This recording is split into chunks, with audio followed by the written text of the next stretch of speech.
Lors de ma dernière vidéo format court, je m'adressais aux mineurs placés à l'ASE ainsi qu'aux anciens du système en tentant de les rassurer sur le fait qu'ils ne finiraient pas nécessairement mal. Mais après mes réflexions, il n'y a pas qu'à la protection de l'enfance que ça flanche. Qu'est-ce que ça porte mal son nom d'ailleurs ça?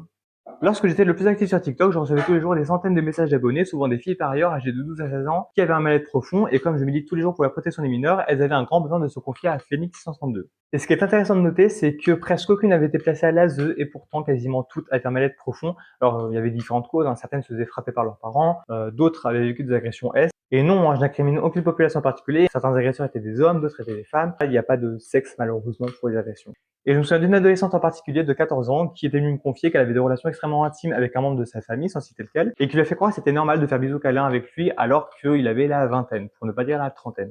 Là où je veux en venir, c'est que la souffrance n'a pas d'âge, pas de sexe, ni d'origine, ni rien, hein. Elle est malheureusement intemporelle et intergénérationnelle, et surtout, il faut vraiment protéger nos enfants et nos adolescents, hein. Malheureusement, mes abonnés YouTube se souviendront de ma petite Émilie. Et je sais qu'on est sur internet et que les gens peuvent être particulièrement tordus, donc oui, j'ai discuté avec des gamines sur TikTok, mais c'était toujours dans le but préventif, hein. Et quiconque me connaît un tant soit peu connaît mon combat quotidien et même mon acharnement pour protéger les enfants et les adolescents. Donc honnêtement, je suis peut-être la dernière personne sur la planète qui irait déconner avec ça. Si vous êtes victime ou témoin d'une mise en danger, une série de numéros de téléphone s'affiche à votre écran, qui sont gratuits, confidentiels et anonymes.